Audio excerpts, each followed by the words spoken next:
I'm happy to be here this afternoon to speak to an amazing community of women in business, women in banking.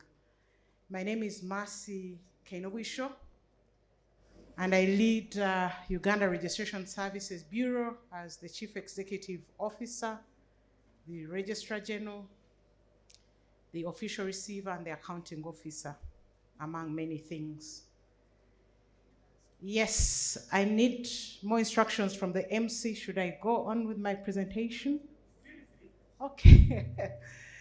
Thank you so much for inviting me to speak to these wonderful women, and I'm glad that there are many familiar faces all around, and maybe as we share, please turn to your neighbor. You know, you've just come from your lunch. Oh, is this Dr. Kitaka? Sabrina? Hot as usual. Turn to your neighbor and just say hello to them. And tell them how beautiful they are.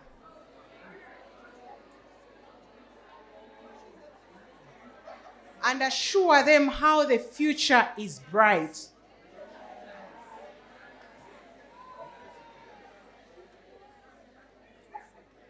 I recognize all of you women here present, physically and maybe others virtually. You are very special and you look so lovely in those prints. I took time to select what to put on because you know, as women, you have all kinds of prints until I just did a raffle 1, 2, 3, and I picked on anything. But I'm glad that we have complied, and we are good with complying. Look at that male that is next to you. I see somebody from URSB, Stephen, you did not comply, and others. I happen to work in an environment where we share love, we share family, we share spatial abilities, and that is Uganda Registration Services Bureau, where I lead close to 400 staff that are in Kampala and scattered around the world. And I recognize the team that came with me. I saw only one woman, Kathy, and girl, yes, 2 girls. Stephen and Dennis, please stand up for recognition. I always honor my team. That is the team that makes us shine. Thank you, colleagues, for always supporting me to do my work, because without you, I can never work alone. And it reminds me of the book that I read over 15 years ago, that Never Eat Alone by Keith Ferranzi. It has a very amazing title, but the message there is that sometimes when we get to the top, we forget the people that have touched us, that have enabled us, that have created the paths. Even those neighbors that nagged and reported us, they helped us to grow. Yes, there are times when your neighbor would meet you somewhere and then will tell your mother, oh, that auntie, and you hate on them, but they were also participating in your proper growth. Even that enemy, that person that does not wish you well and has been competing with you, has given you that energy to keep working hard and challenging their thoughts. We live in a space where we have so many responsibilities. We face life in so many shapes and sizes and colors. And women are very special that we face life at 360 degrees. That you are a woman, at the same time you are a mother, biologically, or an auntie. You are also a child, a daughter of somebody, or a granddaughter of somebody. You are a wife of a great man. You are a mentor. You are a coach. But also you are a student somewhere.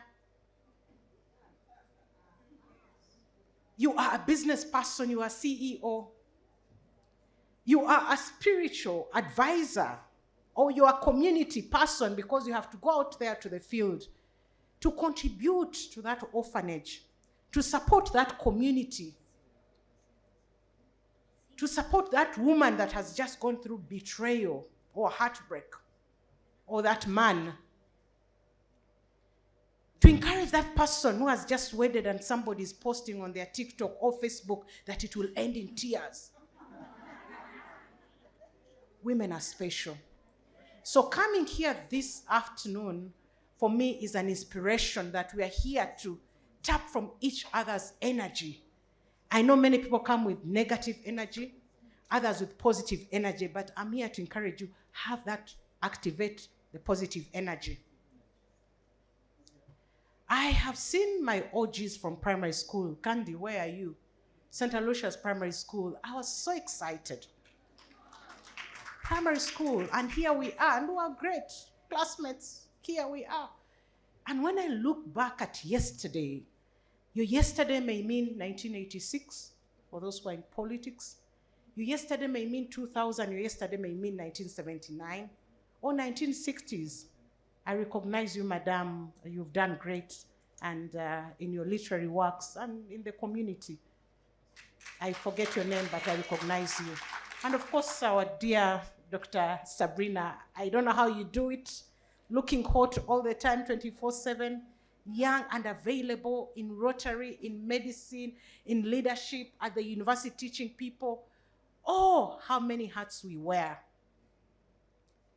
We are naturally born to make a lot of contribution in the life cycle. I know I was called to talk about work and life balance for a busy or corporate woman or businesswoman, or that woman in Chikubo, or Nakawa, or Owino Market. I love shopping from women. Catch me on Saturdays. I'm in the market, dressed down, talking to those women selling dry fish, tomatoes, and also bargaining. Being the real one.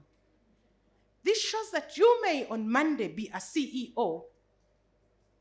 On Tuesday, you are a mother, or you're a business person, or every hour or every minute, because for me, I do not believe that there's work and life balance, not at all.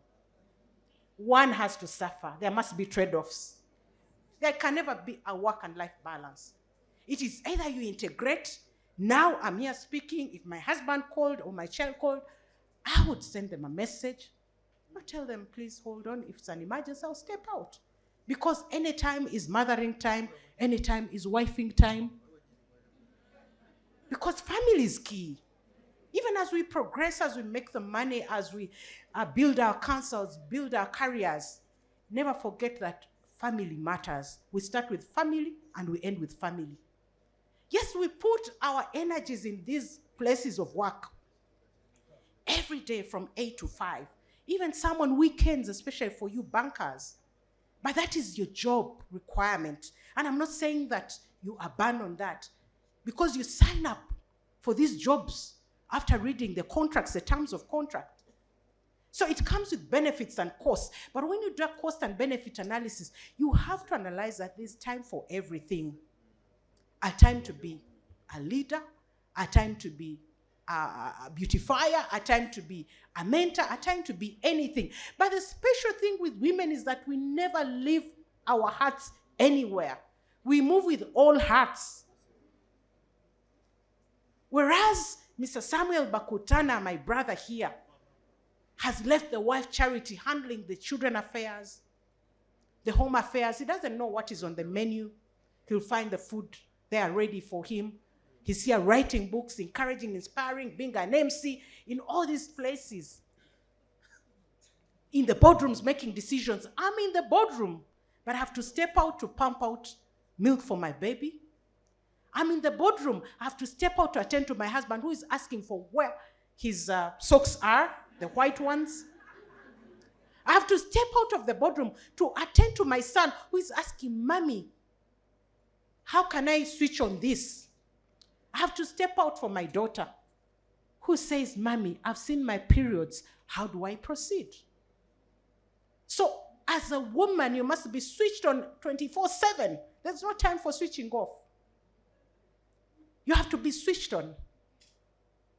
But as you switch on with all these community responsibilities, because you also have to give to the community, and I always tell the corporate women, the women in business, women everywhere, you must have time, an element, a budget for supporting people out there.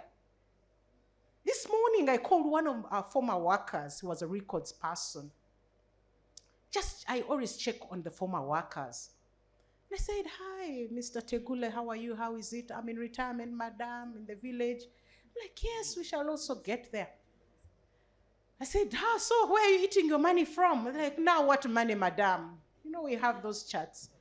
So I asked my PA, no, let me send you something. It's just a little. But he called me back, appreciated. So I asked my PA, as I assigned him, Mr. Joseph Kasule, I don't know whether he's around. I said, do you ever feel like giving out money? And it's not a lot, 50, 100. You wake up and you say, no, let me send money to somebody unsolicited. You don't have to wait for a fundraising. Just the gratitude, the spirit of character of generosity. So as a woman, as we make the money, as we try to integrate, as we try to do all these works that are before us, also find time to put a small budget, 100,000, and support that neighbor, support that orphan, contribute to something. I don't know how many students I pay for, just by contributing. You may not see the reward, but physically, spiritually, you will earn a lot. So as we do all this work, life, I always tell people that beyond life and work integration, it is about accommodation. It's actually about life accommodation. As you're moving, something comes, you have to change. So we are like chameleons, the chameleon theory, that as a woman, you put me here, I'll turn white and shine. You put me on that carpet, I'll turn the color of that carpet. You put me in the kitchen, I'll be the best cook. But also as we do these things, let us look at the different buckets of life. Life comes with different buckets. There's a family bucket. I always use the bucket model. I got it from one of the books, the CEO, this famous book, the CEO, white with black. They die of a CEO, yeah. The different buckets. You have a family bucket. You have the personal development. You have the work bucket. You have all these buckets before you. So whatever you do is like you're depositing. I was telling somebody yesterday about love. I mean, you have read this book, His Needs, Her Needs, a very old book. That as you work on your relationship, the good things you do are deposits. You're depositing love. So whatever you do in the space of family, in the space of work, in the space of personal development, it's like depositing on the account. So today you will need to audit.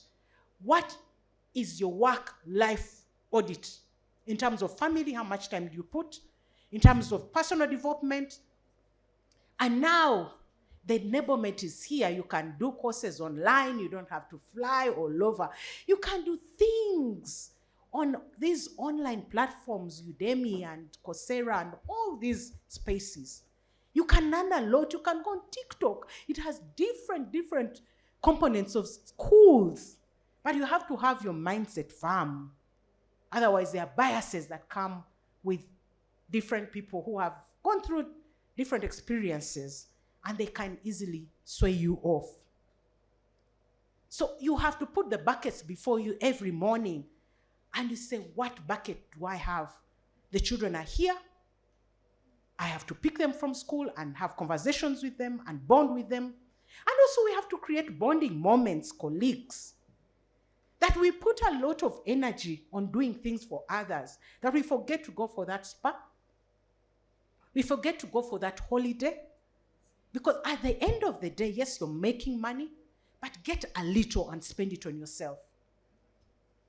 After just putting tithe and deducting all kinds of, get some money and don't feel guilty when you buy that handbag, whether it is Gucci original or, don't feel guilty. Don't feel guilty when you on a diet and take an ice cream. Just. Don't feel bad when somebody says you're smart and you know women, oh, this thing is for 2,000, what? No, nobody. Do not explain yourself to everybody. Nobody needs to know what you're going through, by the way. The other issue is that as we accommodate life, we go through a lot as women. We are battered, we are shattered. But we have to still be present on these podiums to make presentations. You're going through pain, the pain that nobody understands, but you have to show up. You must show up, whatever. And when you show up at your best. Don't show up with all the damage looking on your face. Put on that makeup. Put on that beautiful chitenge and show up. And your showing up will attract, because you know the law of attraction, will attract goodwill, will attract good business, will attract everything good to you. So do not go into lamentations all the time. You're lamenting and doing this. You will never get a perfect situation, a perfect life. There's no perfect life, never. There's no perfect relationship. There's no perfect marriage. However,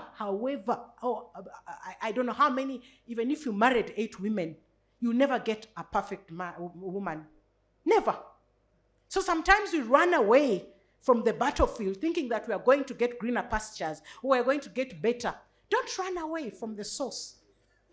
Don't run away from your relationship. Don't run away from your marriages unless you see death right before you. But if it is the man not paying bills, pay them. Yes. You don't lose anything. You have to create an environment for your children. Whether you like it or not, it's your personal goals. But for me, I don't care. I don't mind.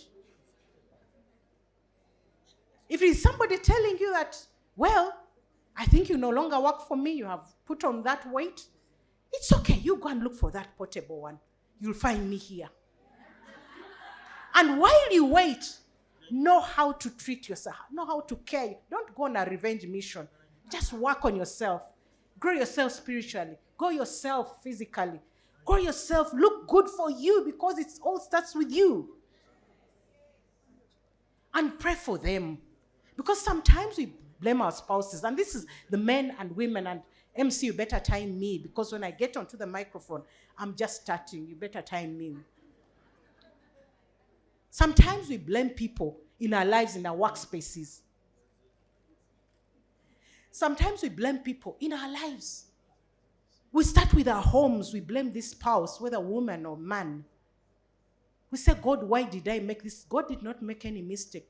You are the one seeing the mistake. Because this challenge, you look at the challenges you have overcome. They made us better.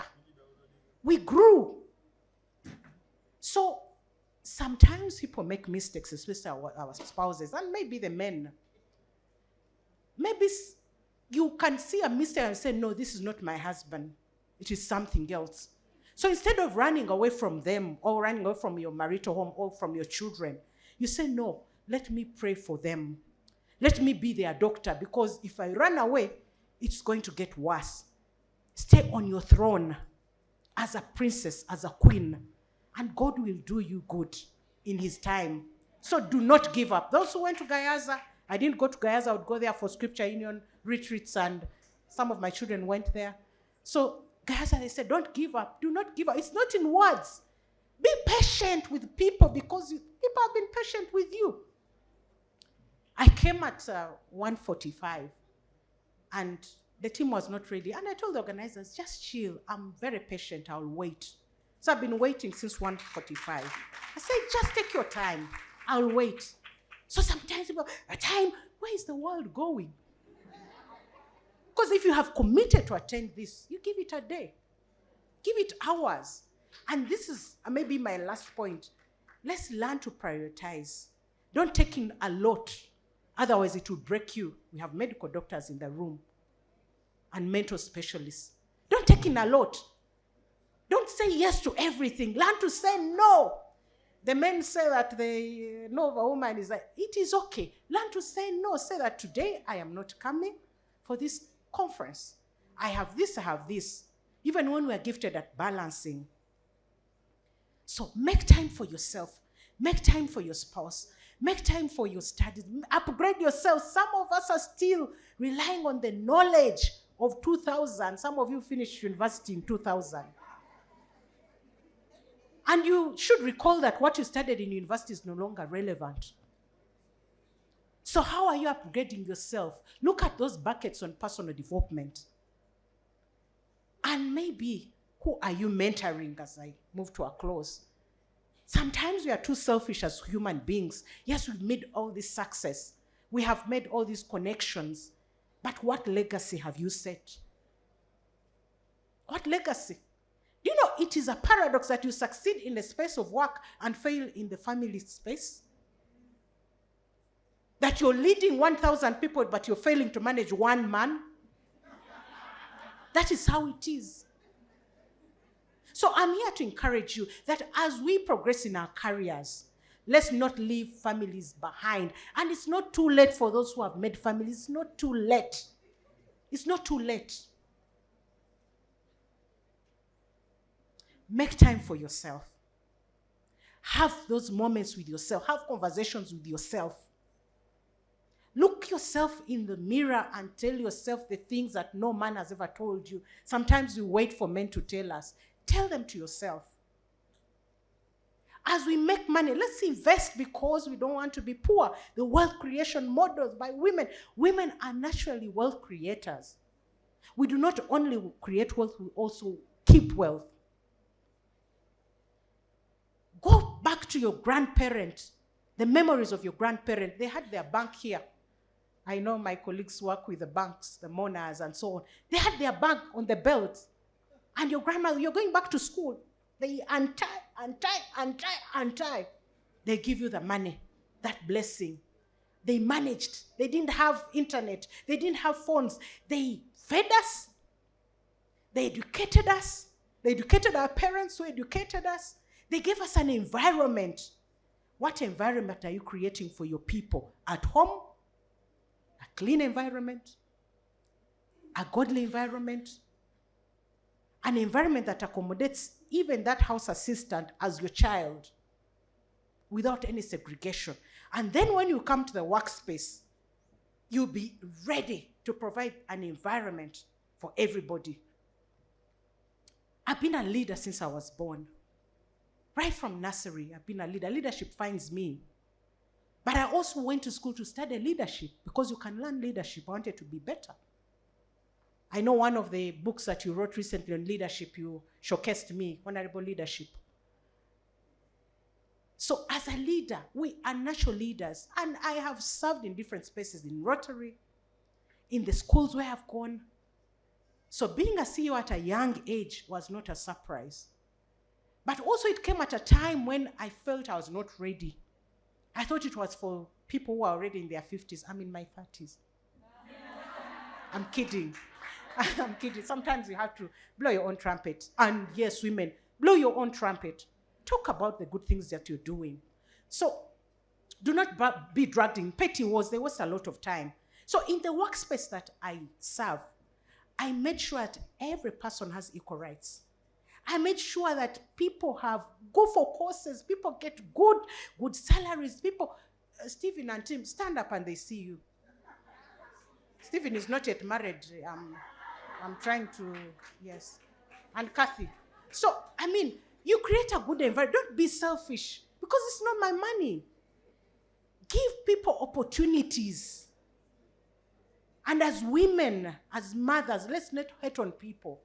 And people say that women don't support women. I support women and you support fellow women. We have to take away that myth that has made us look bad. Women support fellow women. Women are special. And you have the power, the purpose. And you can make it. You have already made it. You can make it bigger. But as you make it bigger, just leave room for yourself to relax. This world is not about to be eaten or to perish. There's a doctrine of abundance. There's abundance everywhere.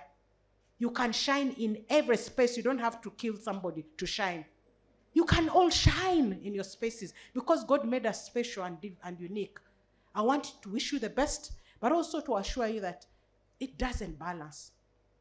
So look for where you can put your time, where you can allot your time, where you can prioritize. But for me, when it comes to family, because I'm accountable, I'll prioritize my family.